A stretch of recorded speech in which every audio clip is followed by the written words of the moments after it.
Welcome to our channel মার রান্না বান্না। আজকে তোমাদের জন্য নিয়ে চলে আসলাম নিরামিষ আলু পনির রেসিপি।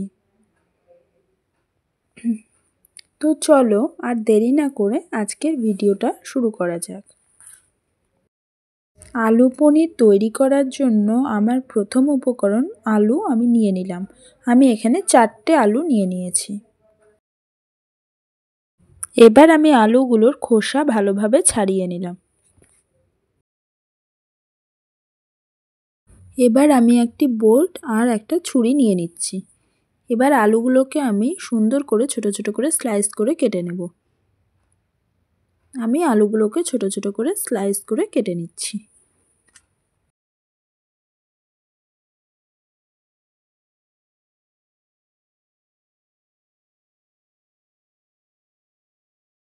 আমি সবকটি আলু ছোট ছোট স্লাইস করে কেটে নিচ্ছি, কারণ পনিরের তরকারির আলু যত ছোট ছোট করে কাটা যাবে পনিরের তরকারিটা ততটা টেস্টি হয়।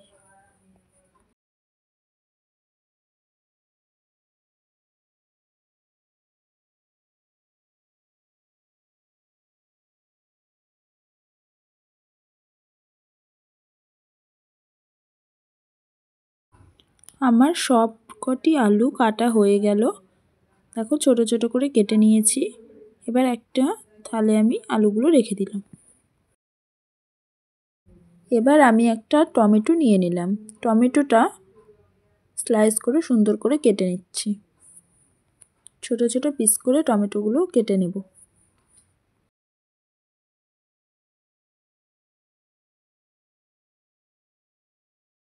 আমার টমেটোগুলো ছোট ছোট করে স্লাইস করে কেটে নেওয়া হয়ে গেল।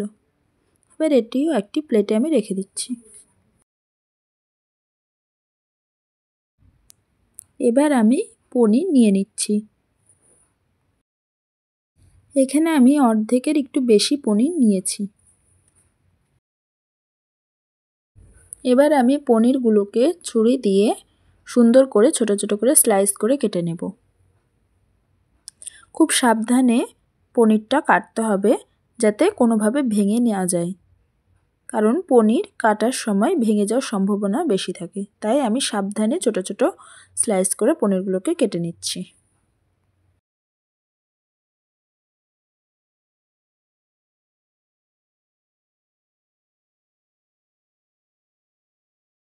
দেখো ছোট ছোট করে আমি পনিরগুলো কেটে নিয়েছি। এবার ওভেন জ্বালিয়ে আমি একটি কড়াই গরম করতে বসিয়ে দিলাম। কড়াই হালকা গরম হলেই তেল দিয়ে দিচ্ছি। এবার তেলটা ভালোভাবে গরম হলে আমি পনির দিয়ে দিচ্ছি। পনিরটা আমি হালকা করে ভেজে নেব। পনিরটা আমি কয়েকবারে ভেজে নিচ্ছি, তাহলে অল্প অল্প করে পনির ভাজলে পনিরটা ভালোভাবে একটু ভাজা হয়ে যাবে। আমি হালকা করে পনিরগুলো ভেজে নেব। এছাড়া অল্প অল্প করে পনির ভাজলে পনির ভাঙার আশঙ্কাও কম থাকে, তাই আমি পনিরগুলো 3বারে ভেজে নেব।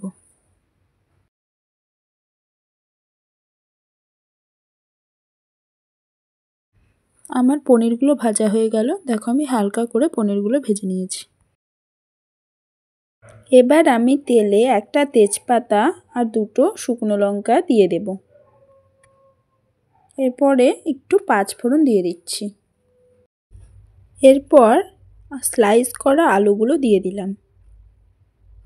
দিয়ে ভালোভাবে একটু নেড়ে নেব।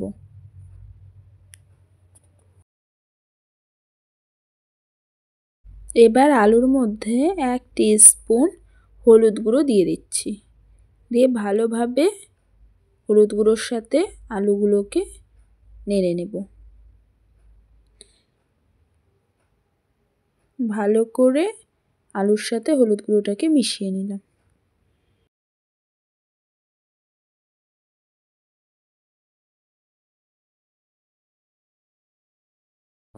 আলুটাকে কিছুক্ষণ ভেজে নেওয়ার পর এবার 5টা কাঁচামরিচ আলুর মধ্যে দিয়ে দিচ্ছি। এবার আলুগুলোকে ভালো করে ভেজে নিচ্ছি যাতে আলুর কাঁচা গন্ধ না থাকে।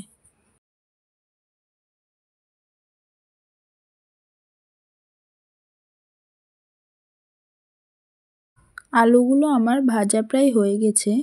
এবার আমি আলুর মধ্যে 2 টেবিল স্পুন আদা বাটা দিয়ে দিচ্ছি।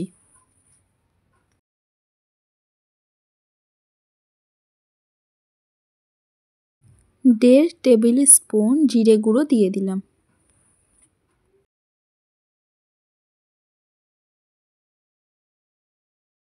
1 টেবিল স্পুন লঙ্কা গুঁড়ো দিয়ে দিলাম। দিয়ে সব উপকরণগুলো ভালো করে মিশিয়ে নেব আলুর সাথে। এবার আলুর সহ মশলাটাকে ভালোভাবে কষিয়ে নেব যাতে মশলার কাঁচা গন্ধ না থাকে। আমি ভালোভাবে মশলা সহ আলুটাকে ভেজে নিচ্ছি। মশলাটা ভাজা হয়ে গেছে। এবার আমি টমেটো দিয়ে দিলাম। দিয়ে ভালোভাবে আলুর সাথে টমেটোটাকে মিশিয়ে নেব। একটু হালকা ভেজে নিচ্ছি। এবার আমি লবণ দিয়ে দেব। আমি 3 টিস্পুন লবণ দিয়েছি। আপনারা আপনাদের স্বাদ মতো লবণ দিয়ে দেবেন। এবার লবণের সাথে ভালো করে তরকারিগুলোকে আমি মিশিয়ে নিচ্ছি।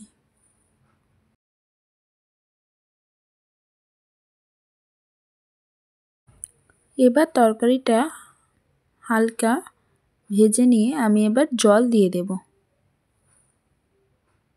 আপনারা পরিমাণ মতো জল দিয়ে দেবেন। জলটা ফুটে গেলে আমি ভেজে রাখা পনিরগুলো দিয়ে দেব। জলটা ফুটে গেছে তাই আমি ভেজে রাখা পনিরগুলো দিয়ে দিচ্ছি। আমি পনিরের তরকারিতে একটু মিষ্টি ফ্লেভার অ্যাড করি, তাই আমি এখানে 1/2 টেবিল স্পুন চিনি দিয়ে দিচ্ছি। আপনারা চাইলে এটি স্কিপও করতে পারেন।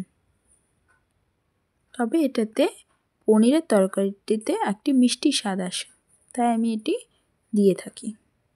এবার আমি ঢাকনা দিয়ে ঢেকে রেখে দেব কিছুক্ষণের জন্য।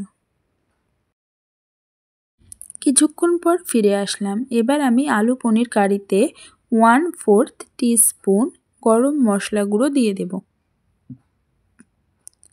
এতে আলু পনির কারিতে একটি সুন্দর স্মেল পাওয়া যায়। গরম মশলা গুঁড়ো দিয়ে আমি আলু পনিরের সাথে সেটিকে ভালোভাবে মিশিয়ে নিলাম। আমার নিরামিষ আলু পনির রেসিপি রেডি হয়ে গেল।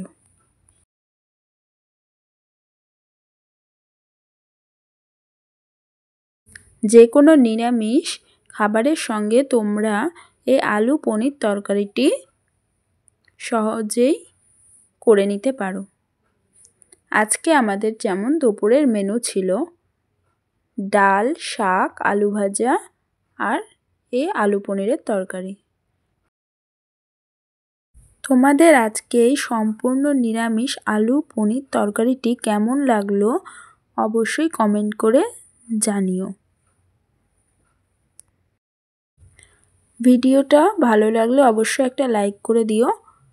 আর এই রকম ভিডিও নিত্য নতুন পাওয়ার জন্য মার রান্নাবান্না চ্যানেলটিকে সাবস্ক্রাইব করে বেল নোটিফিকেশন অন করে আমাদের পাশে থেকো, যাতে আমরা যখনই ভিডিও আপলোড করব সবার প্রথমে নোটিফিকেশনটি তোমাদের কাছে পৌঁছে যায়।